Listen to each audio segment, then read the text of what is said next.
that. All right, let's get into some fucking labor union news, ladies and gentlemen. Here it is. The U.S. railway companies and unions Good morning, have George. reached a tentative agreement. Well, after round-the-clock talks, the president just announcing a short while ago that the railway companies and the unions have reached a tentative deal that could prevent what would likely have been an economically and politically disastrous strike.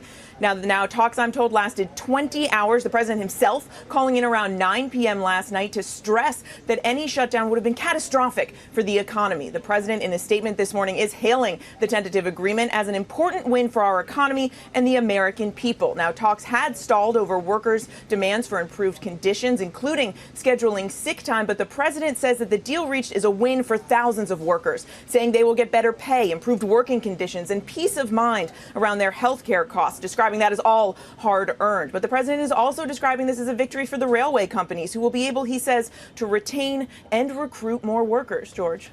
Okay, Mary, and the president had a lot at stake politically as well.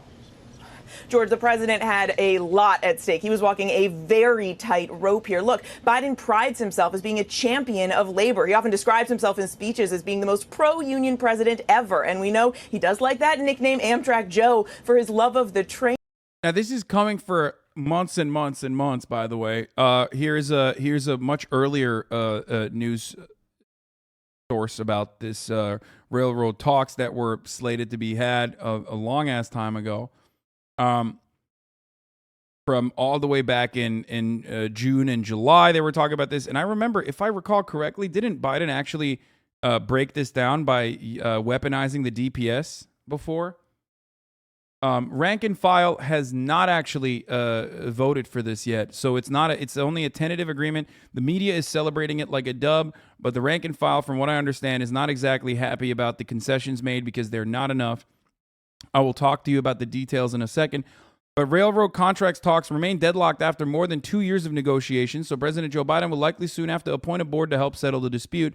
The National Mediation Board determined Tuesday that mediation isn't working in the joint talks that cover roughly 140,000 workers and 13 unions at the biggest freight railroads. They deliver the raw materials many companies rely on. We're talking pesticides. We're talking fucking like shit that you need for clean water.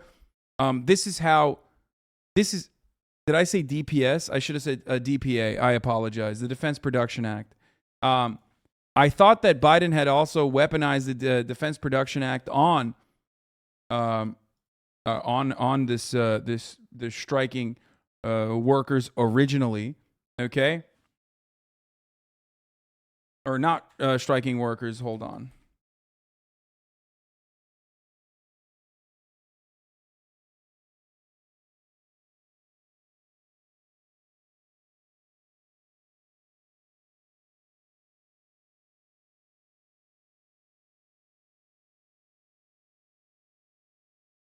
But this was a couple months ago.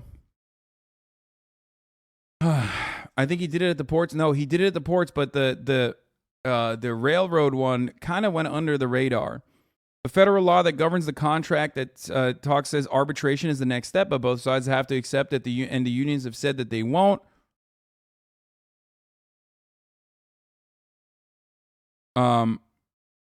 Freight workers explain why a national railroad strike is looming. This was back in September. This is from yesterday. Sorry.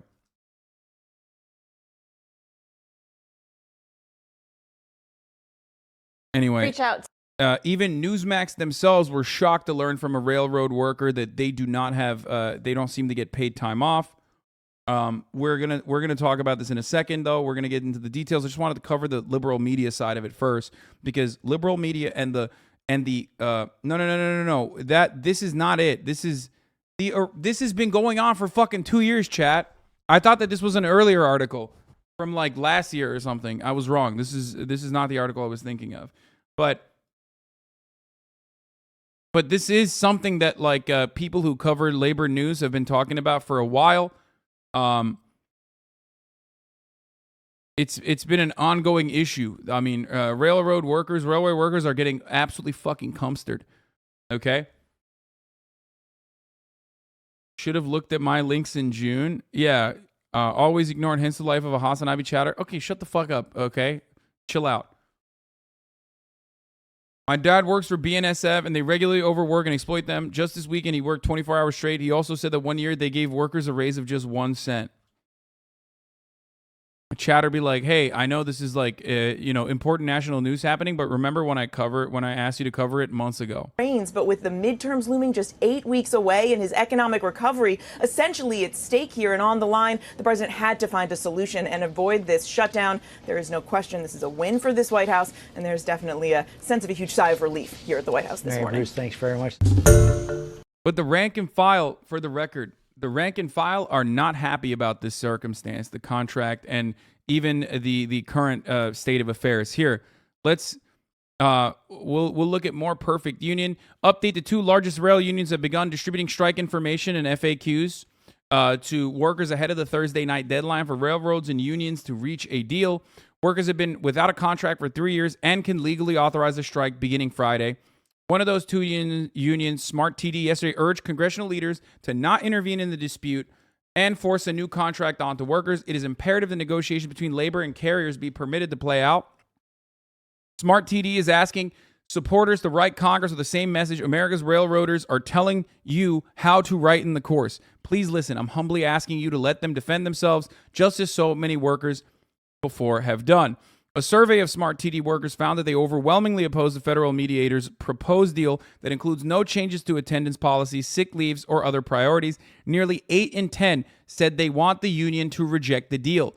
The deal that the negotiators have put forward do not represent the interests of the rank and file. Because remember, unions themselves have an internal process of additional democracy where your union leaders are still beholden. They can end up doing a contract. They can end up negotiating a contract and bring it up to the rank and file, but the rank and file still have to vote to ratify it. And they can technically say, no, fuck no, this is not good.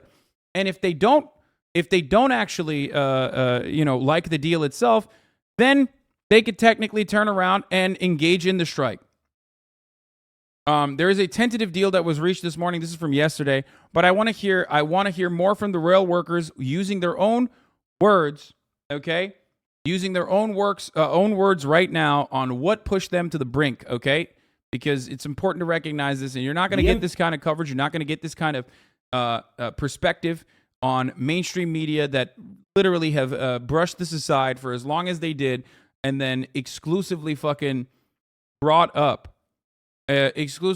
this up as a big dub for the Biden White House as soon as there was a tentative deal. Impact of a railroad strike across the industry, it would be like asking what would be the results if a nuclear bomb went off in New York. Obviously, it would be utter chaos and catastrophe.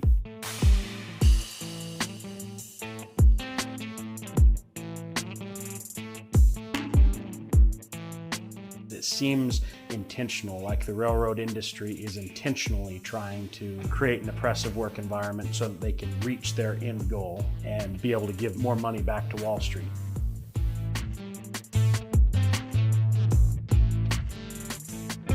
These workers have worked now for the last 3 years throughout a pandemic, putting themselves and their families at risk without a raise. They have not received any pay increase during that time. At the same time, they've seen their numbers dwindle dramatically. They've also seen the highest profits in the history of railroading over that same stretch of time. They want more with less, and that comes down to people, resources, locomotives, maintenance, everything.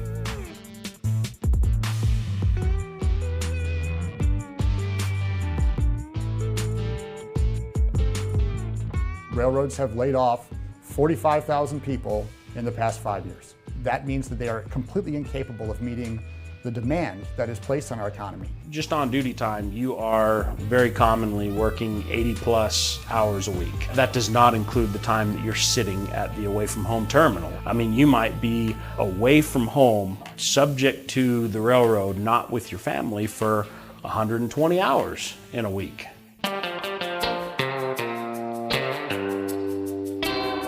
On these long runs like we Mods, if people bring up random irrelevant shit, you don't have to give them like a fucking I will perma them. Like if they're long-term community members or whatever, while we're covering this shit, if people are bringing up their own personal drama in the chat or whatever, it's something that I despise more than anything else. Just ban them permanently. I don't want you in the fucking community if that's your if that your main takeaway is literally like, oh, this mod banned this person, that person, like that is so incredibly fucking selfish. The thousands of people that are here that are here to learn about what the fuck's going on in the news or whatever. Just, take them out back and fucking clap them. I don't give a fuck if you've been in here for 14 months, 15 months, 7 months, 10 months. You're a fucking loser if you think that is what we should be stopping and talking about right now. Like that a personal chatter was banned and was personally offended or some dumb shit. I ban motherfuckers for way less, and I will continue to do so. Okay? We have where you're on the train consistently 10, 11, 12 hours. It is not realistic for a human being to be by themselves. There's no gas station to stop at to get a cup of coffee when you're nodding off, when you're getting tired. You can't get up and stretch your legs. Let's say the boards are exhausted the way they are, and you think you're going to work at 6 in the morning. Nope, there's a shortage of people. You end up getting called to work at 1 in the morning. When you're tired, you haven't gotten any sleep, you've tossed and turned, and then they expect you to be on a train for 12 hours by yourself.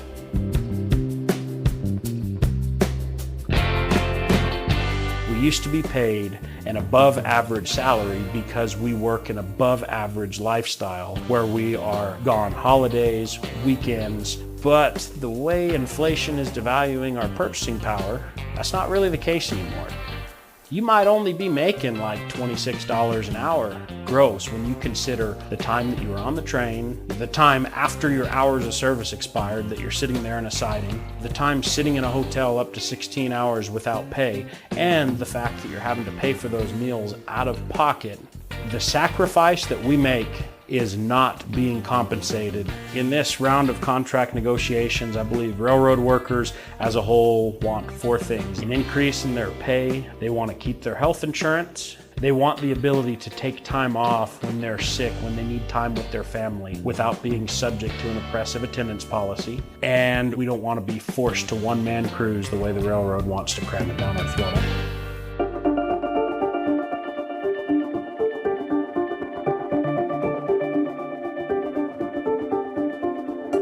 They will hear the arguments from both the railroads and the unions about what their asks are and what they think is important. They will evaluate the underlying economic circumstances, the state of the industry, and they'll come up with what they believe is a reasonable resolution to this contract dispute, and they will have their recommendation.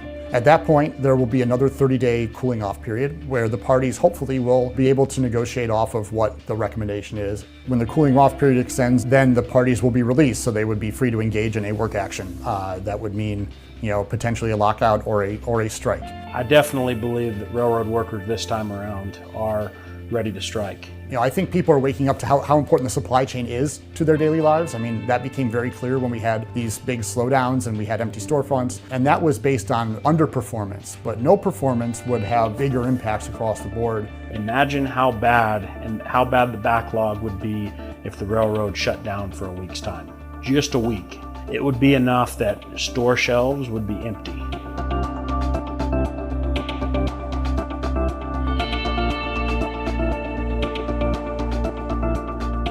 These people do not even care whether there's a railroad industry in 10 years. I care. I have wanted to be an engineer my entire life. I mean, even as a kindergarten, I remember I wanted to be an engineer. I want there to be a freight railroad 10 years, 20 years, 50 years, 100 years from now. It seems like essentially these Wall Street cronies are intentionally destroying the industry to absorb as much profit as they can out of it until they've picked it dry and all the blood's gone, and then they can just let it fall. If we want to actually start fixing the supply chain, if we want to have real solutions to how do we fix our supply chain and make sure that we're more competitive and that we are meeting the needs of our economic system, we need to give these workers the contract they deserve, because that's the only way we're going to be able to rebuild this system and make it more effective and make it more efficient, more productive for our country.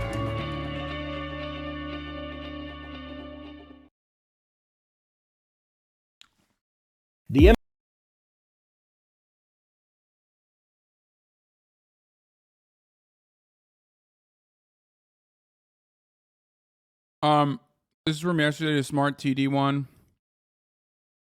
If you want to taste of how rail members are reacting to the news of a deal, here's the BMWE Facebook comment section, the Brotherhood of Maintenance of Way employees. Why is our union post? This is rank and file. Why is our union posting like this? Like this is some kind of game-changing deal. One day is laughable. We need to strike. The paying members didn't agree to this, and better pay was demanded also. No. We wanted paid sick leave days, not unpaid. Now we still have to come to work sick because we need a paycheck. So they got unpaid days off. They're going to vote this down. So what they got so far in the tentative deal is quite literally fucking a one day unpaid sick leave, which is a slap to the face of every fucking rank and file member. Okay? Now, we don't know all of the details, and here, Jonah is saying, I would like to emphasize this point. Anybody who says it's a good deal or a bad deal at this point is going off rumors and reading the tea leaves of Biden's comments or sentence fragments in the mainstream media. Members and even local presidents haven't seen the agreement yet. The main thing is that nobody knows what's in the deal. The releases that have come out are vague and confusing, and contracts come down to enforceable, clear, detailed language. It's not like you get a sick day. It's like a 100-page piece of legislation, but the vibes are bad. So what they have seen so far, the rank and file is not happy with. But we still do not know the full details of what's going on. But I will explain something to you. Here's Jeff Stein with a really helpful chart. One of the most important issues in the rail negotiations is over whether workers could secure any paid sick leave, okay? Paid sick leave. They asked for 15 and got 1. That's the one thing that we know, okay? They got 1 day of unpaid sick leave. Here is the chart from the CEPRDC, the Center for Economic Policy and Research, showing the international comparison. Luxembourg gets 50-day for cancer, 5-day flu. Okay. The United States currently has 0, which is not surprising.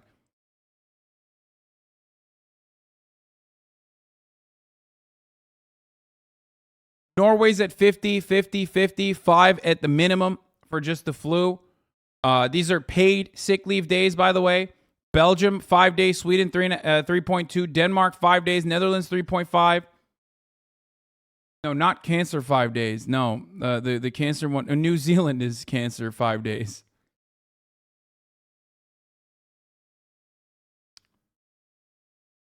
Which is kind of a fucking idiotic thing to do, by the way. Overall, claiming that this is like a dub and that the tentative deal will be agreed on or whatever without rank and file's feedback.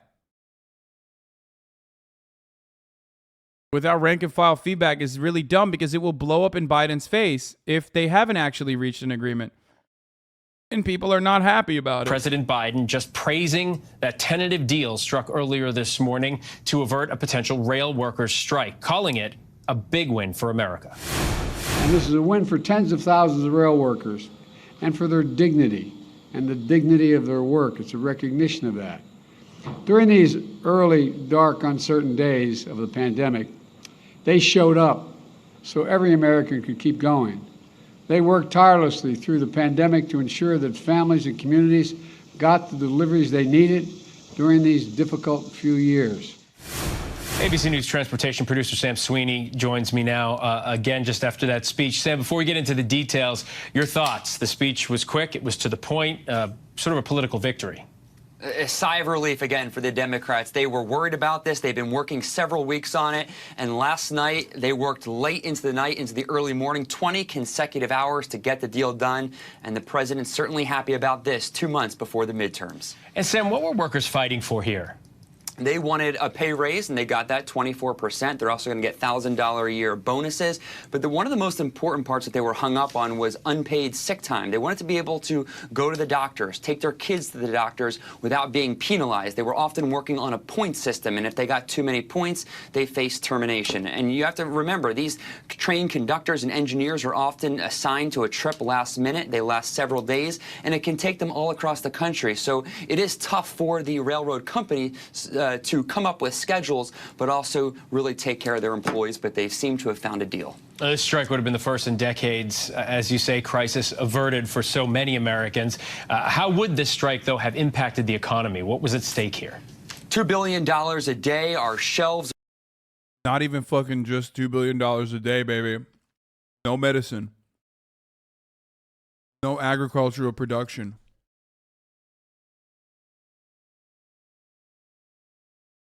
Like, this is, I mean, our supply chain works in such a way that if you shut delivery down, like if you shut a fundamental plank of logistics, you shut everything down. Fucking fall apart. Remember during the Long Beach port saga, I talked about an opportunity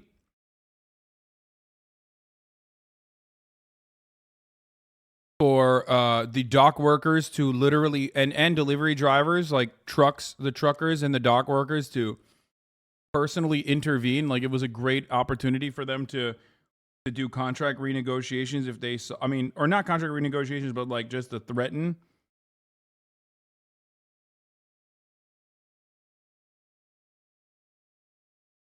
Yeah, you need chemicals for oil refinement. You need fertilizer shipments. All of that stuff happens through the railways. In the grocery stores would have been empty. It would have been hard for farmers to get their feed, to also get their wheat back out. It would have been chemicals for water purification. Difficult for the ports to get their product in and out of ports. And of course, it would have put more pressure on the trucking across the country, which were already in short supply of truck drivers. They would have needed an additional 460,000 trucks a day to move the equivalent amount of freight that these trains move, roughly 30% of all freight in the United States. All right, crisis averted indeed, at least tentatively. Sam Sweeney, thank you so much. Thank you.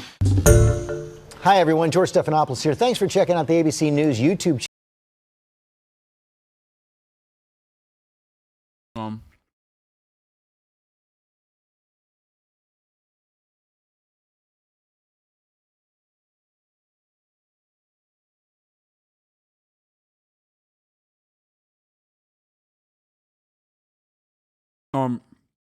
Of course, while all of this was happening, Ben Shabibo had a fucking hot take.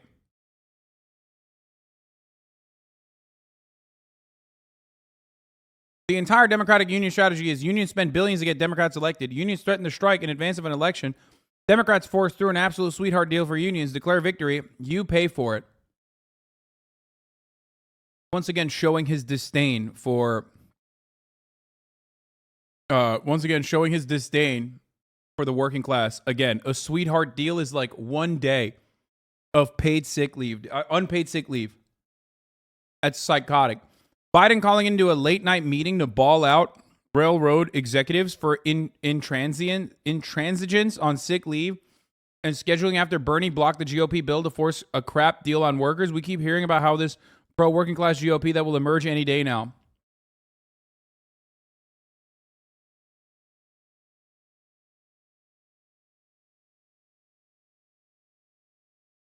Now, I'm not entirely certain on whether or not the Democratic administration has offered a decent enough deal here. It doesn't seem like it. We don't know all of the... I can't find the article I read before now, but supposedly at least some part of the need for medical leave paid or unpaid is how much COVID is still affecting rail workers. Yeah, I already covered this. I already showed the chart comparison.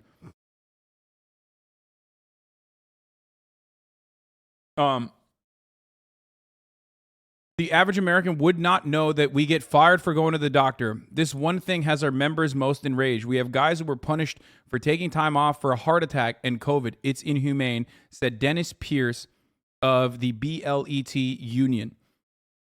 So just comprehend that for a moment. Like, the motherfuckers that are running the backbone of this country, day in, day out, doing like literally 24-hour runs, okay? Those dudes are getting fired for not getting any sick leave whatsoever. Is part of the contract negotiations. Here's Bernie Sanders talking about the rail workers are asking for 15 paid sick days. This is not a radical idea. We are the only major country on earth that does not guarantee paid sick days. In Germany, workers are entitled to 84 weeks of paid sick leave at 70% of their salary. In Norway, workers are entitled to 1 year of paid sick leave at 100% of their salary. In the UK, workers are entitled to up to 28 weeks of paid sick leave. The rail workers in the United States are not asking for 1 year of paid sick leave. They're not asking for 6 months of paid sick leave.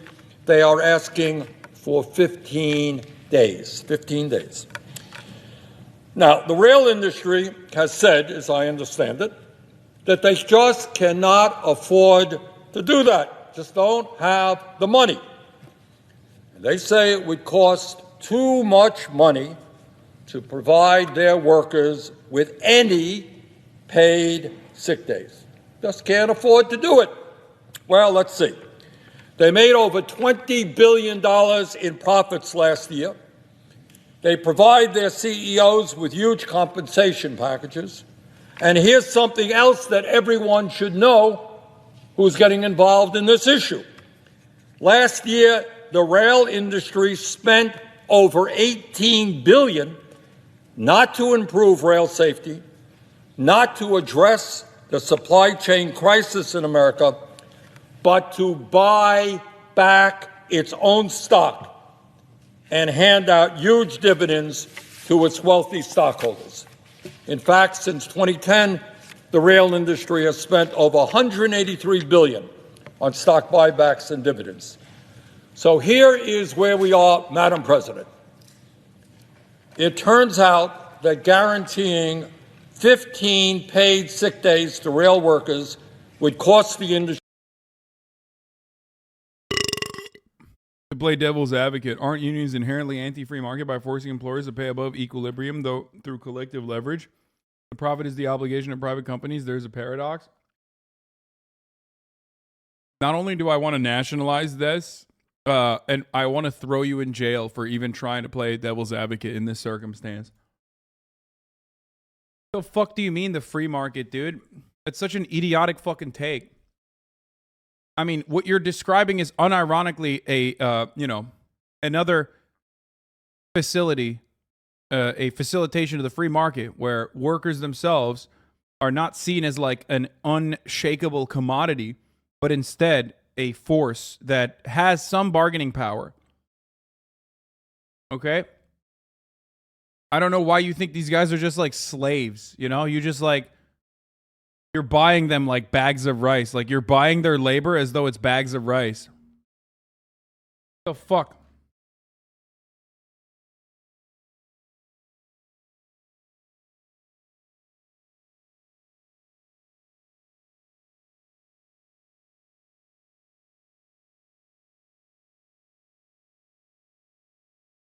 Econ textbooks have fucking broken people's brains, dude. I swear to God.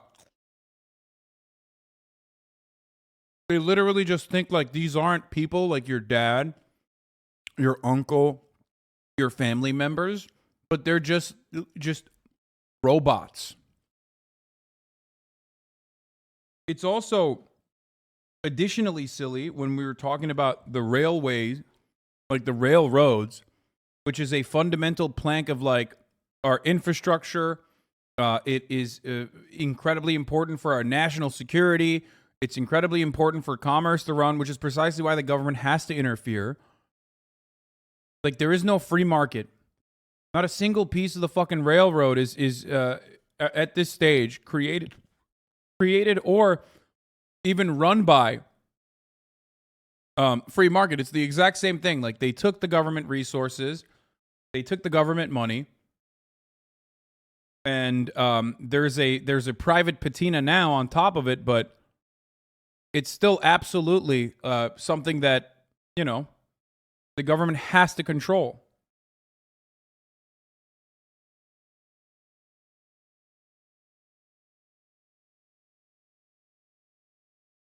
Industry a grand total of $688 million a year. That is less than 3.5% of their annual profits. Now, it seems to me... Wait, hold on, sorry. It turns out that guaranteeing 15 paid sick days to rail workers would cost the industry a grand total of $688 million a year. That is less than 3.5% of their annual profits. Now, it seems to me that if 4 major rail carriers can afford to spend over $18 billion a year on stock buybacks and dividends, please.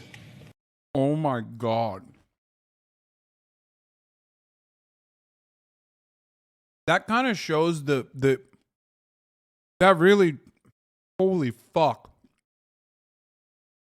That unironically shows how inhumane these fucking scumlords are. That they can't even put 3.5% of their fucking profits that those workers created back into very reasonable demands that the workers themselves are making by way of their fucking labor unions.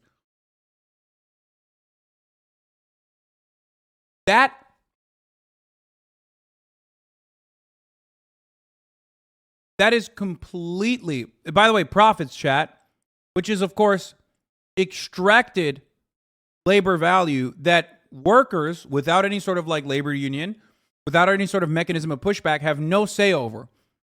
That's why unions are important. You could turn around and go, what the fuck do you mean? We generated $20 billion in profits for you. Give us 3.5% back at the very least. That's why socialists say profits are theft.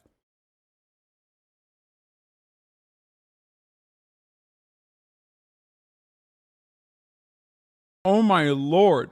Please don't tell me they cannot afford to guarantee 15 paid sick days to their workers and allow these workers to have a reasonable quality of life, which they don't enjoy today.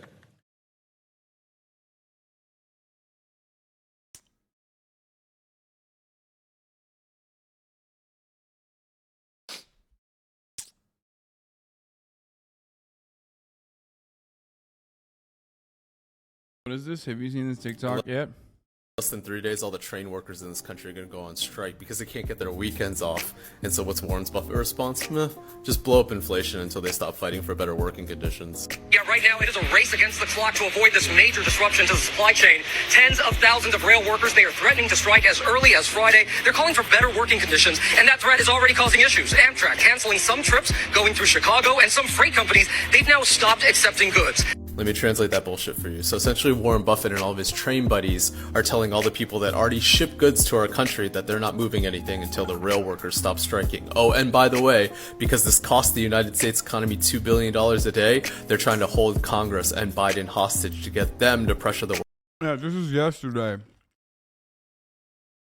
They literally want to do a capital freeze, which is like when capital owners, which obviously have a significantly easier time of demonstrating class solidarity, decided to pump up inflation as hard as possible when this mediation was going on, so it would look like the workers themselves are contributing to their own demise, basically.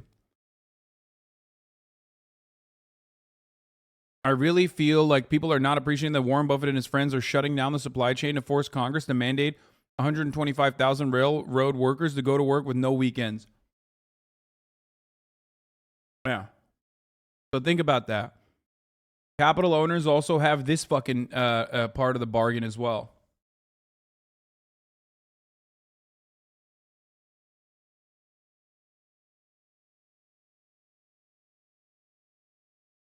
...for the workers to stop striking. The Engineers Union and the Smart Transportation Division tell me the measure is unnecessary, calling it corporate extortion.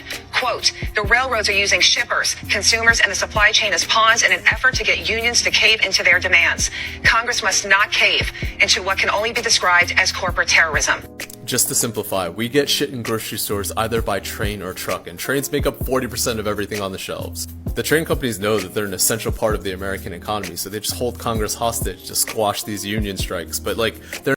The owners try to starve the U.S. economy by $2 billion a day just to save themselves $700 million a year. So next time someone says the workers are too powerful, ask why the capital owners aren't too powerful in comparison. Yeah. Like, they can shut the fucking faucet too. They have that capacity as well. And they showed that. By the way, when they shut the faucet up, the workers themselves are suffering as well. How? Well, they're suffering because if there's no supply chain, if the supply chain breaks down, all of a sudden goods are insanely expensive. When goods are insanely expensive, people's quality of life is diminishing because they can't even get fucking food for their children, right? I say supply chain.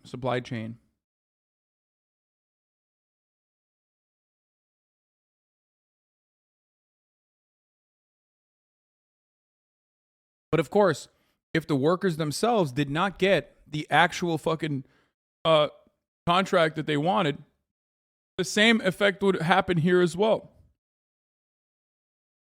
Except they would be on the conditions of the workers, not the capital owners, to shut it down. They're not even trying to get more money. You know what they're trying to get? They're trying to get sick days and weekends off. Did you know that like half of all rail workers are on call 24/7? They work 7 days a week, and the only time they're able to exercise their 3 weeks of vacation is when they pencil it in 6 months in advance. Just for context, like you and I probably work like a 9 to 5, and we work 5 days a week, and we get 2 days off. So we get 100 days off every year. These guys get 20. You want to hear some sick numbers? Last year, Warren Buffett's train company did $9 billion in net revenue. That's like after everything's paid: salaries, insurance, tax, assets, capital, everything. They did $9 billion in revenue. They could have given each one of their workers a $125K raise and still made $4 billion. But nah, they're fighting over their weekends right now. No, I take that back. They're not fighting for their weekends. They're fighting to go see their kids after they're done working. In less than 3 days, all the train workers in this country are going to go on strike because... Yep. Straight up. So what's in the tentative deal that the railroad and the unions have negotiated? The Association of American Railroads and Railroads, an industry group, said in a statement that new contracts would include a 24% increase in wages in the 5 years 2020 through 2024. There's also back pay there as well.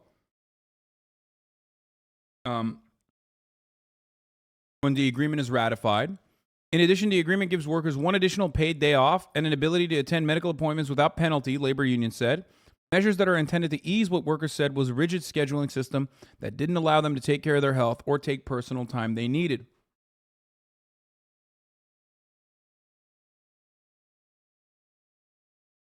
The Brotherhood of Locomotive Engineers and Trainmen and the Transportation Division of the International Association of Sheet Metal, Air, Rail, and Transportation Workers said the deal would also freeze workers' monthly healthcare contributions, ensuring those costs would not increase during the next round of contract negotiations. Yeah, they're not sure if it's just being part of this community, but are labor actions becoming more and more popular and common? It's a bit of both. I think you see more of it because I cover it religiously, but I also do think that it is becoming more commonplace for workers to actually strike and ask for an additional chunk of the profits. Now, the reason for why that's happening is because, more importantly than anything else, I think that the main reason is because at the top of the hour, there's a 6-second ad break. And I think, people are sick and tired of seeing those ads, and they no longer want to see it, right? So they are getting together, and they're saying, okay, we'll subscribe for $5. If we don't have $5, okay, I'll just use someone else's Amazon account and connect it to my Twitch account, and I'll get one free Prime subscription a month. And I'll use it on my favorite streamer who has the best debates. Or some people are saying, I'll just sit and wait. Maybe I'll get lucky, and I'll get gifted a sub. Those are the ways that you can avoid those ads. Here's the 1 minute ad break. Now, the real reason, go jump off a bridge. Okay, chill, motherfucker. The real reason is because there's a tight labor market as a consequence of COVID. Supply chains were disrupted. 1 million fucking people died. A lot of those people were workers. We shut down immigration. We shut down the economy. Workers started to realize, oh, fuck, this is actually a tight labor market. If I quit, it's not going to be as easily replaceable.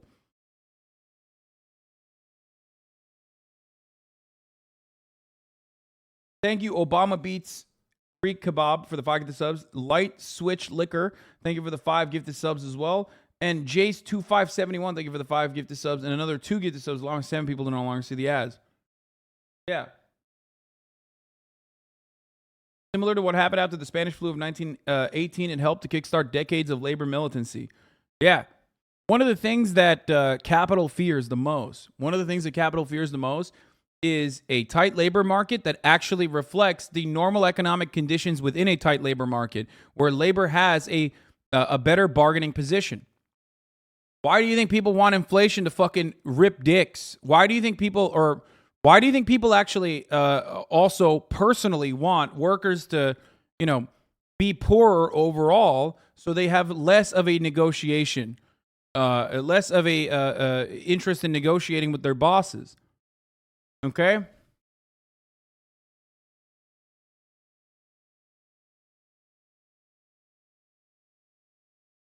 Railroad workers are on call 24/7. They have a 10-hour mandatory rest period between trips, after which they will be contracted at any time with only 90 minutes before they have to be at work. And when they get that call, they have to drop everything and go to work immediately or get fired. Not to mention the sick leave stuff, not to mention PTO, and not to mention the fact that they're trying to get rid of their health care. Yeah.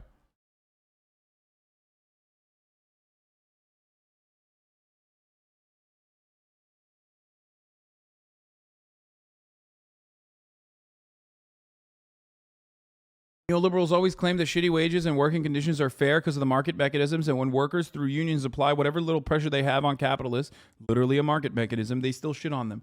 Yeah, they want the nanny state. They want the nanny state to fucking straight up immediately come in and use whatever weapons, whatever tools they have to suppress any kind of labor action. Okay? That's how this shit works. They don't want fucking free market. There's no such thing. There is no such thing as a free market in an economy that is run with subsidies. Okay? What do you mean the fucking free market? The government literally dictates what kind of dairy output has to happen. Okay? They normalize prices. They do this for every facet of agricultural production. There is no such thing as the free market. There is still plenty of centralized planning involved in the American free market and in the free market everywhere else. Okay?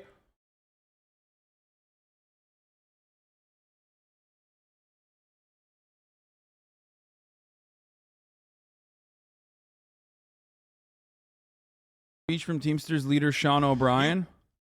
UPS is our largest collective bargaining agreement in the entire nation. It's the largest collective bargaining agreement for any union in the United States. And this agreement is truly important. It's important because it sets the tone for all other industries and negotiations. Employers watch what happens at the UPS agreement. They watch because they want to gauge whether the Teamsters union is strong and whether the Teamsters union is willing to fight. And the message that I got today, for all these scumbag CEOs, for all these corruptible politicians, and these white-collar crime syndicates, you fuck with us, we fuck with you. It's a full contest. UPS is our largest collective bargaining agreement in the... Teamsters is one of the, if not the most powerful union in North America. Oh, I wanted to show this, by the way. I forgot. Wait, here it is. Even fucking Newsmax hosts are like, what? You guys don't get paid sick leave? That's fucking crazy. David, we did reach out to the Association of American Railroads, and they say that workers...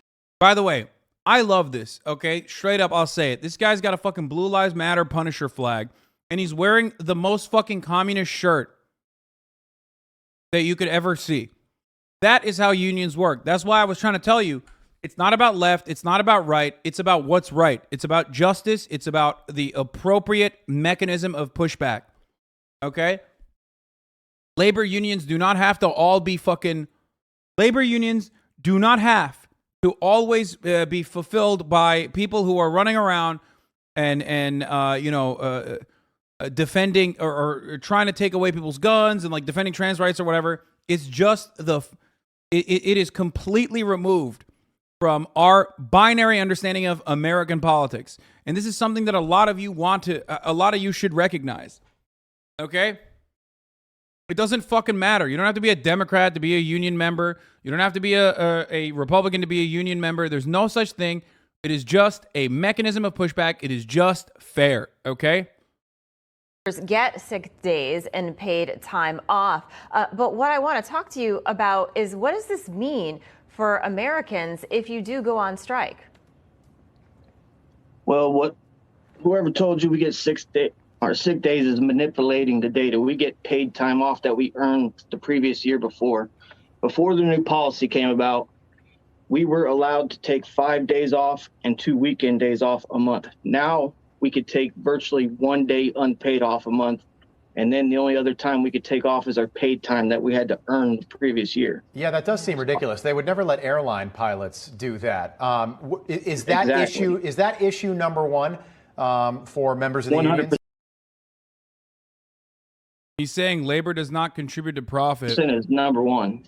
And if we go on strike, yes, it could hurt the economy. It could be bad for society, but we don't want to do that. None of us want to do that. Well, and I know Amtrak's already suspended. We're not asking for the world here. We're asking for a few days off a month to spend with our family instead of living on a train. It's sarcastic. Like, I don't see the full. Labor does not contribute to profits is a sarcastic take. Either it's a sarcastic take, I don't know the full shirt. Either it's an ironic shirt that he's wearing, or it's literally the it's in quotes. So I assume it's like an ironic shirt that one of these fucking dickheads said, like a quote by one of these like rail executives probably said, right?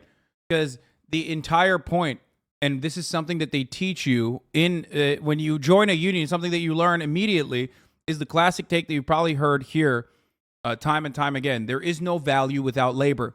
Labor is what provides value. If you don't have labor, you don't have value. Okay? So that's the irony of that shirt. Oh, here it is. The worker shirt is referencing a recent federal mediators report which summarized the negotiation position of the railroads. The carriers maintain that capital investment and risk are the reasons for their profits, not any contributions by labor. There you go. And without labor, and this is hilariously out of touch, because without labor, you're fucked. You can try to like massage the numbers all you want all day, but without the fucking driving engine, there is no value. There is no profits whatsoever. There is no value whatsoever. Okay? Because labor is the only thing that creates value. Even if you fucking automated every part of this, even if you automated every part of this process, there's still labor that has to oversee the automation. Okay? That's how it works. Without a human being touching the buttons, which is labor, you are not going to be able to run the fucking trains.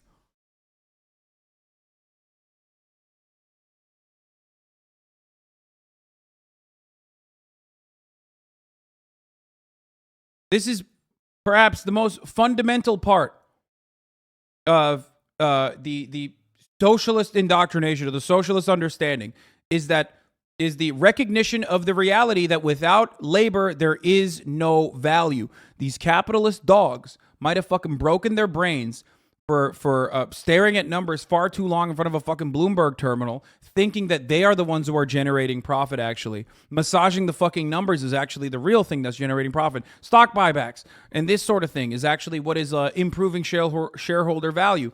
Okay, well, you have no shareholder value without labor.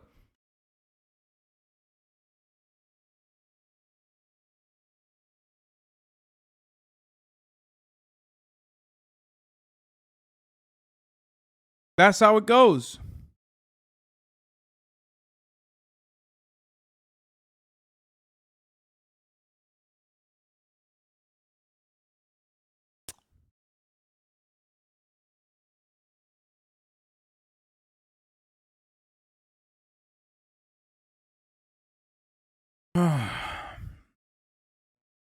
That's why he's wearing that shirt, for those of you who were wondering. We're going to get into the Little Mermaid thing in a second. 240 to 260 hours a month sitting on these trains or sitting at the hotel rooms away from our families. Wow. When I leave my house to go to work, I'm gone for at least 2 to 2.5 to. By the way, you fucking see a hog like this, go on Newsmax and put the fucking Blue Lives Matter sticker behind it, and look how agreeable he comes across to the Newsmax hosts. All of this, American politics is just a dance of aesthetics, dude. It's just straight up. if he looked a if he looked a little gay, okay, immediately they'd be like, shut up, SJW libtard, shut the fuck up. You don't deserve it. All aesthetics, no substance. Well, it doesn't matter because the substance is within the argument that he is making, okay? The substance is inherent within even the shirt that he's wearing, okay? That's where the real substance comes from. 3 days. I didn't realize that, David. I come home and I'm only allowed to be home for 10 hours. Wow. And then I can be called to go right back to be gone for 3 days. You have a family? Yes. Kids? My kid is 17 years old. Wow.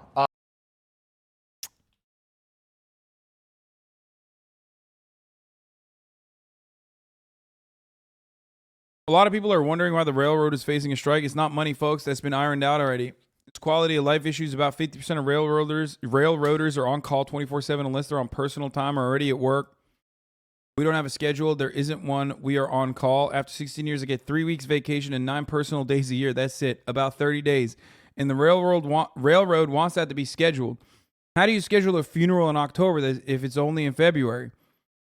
Schedule for a wedding that hasn't been announced. Schedule to take your spouse to the doctor.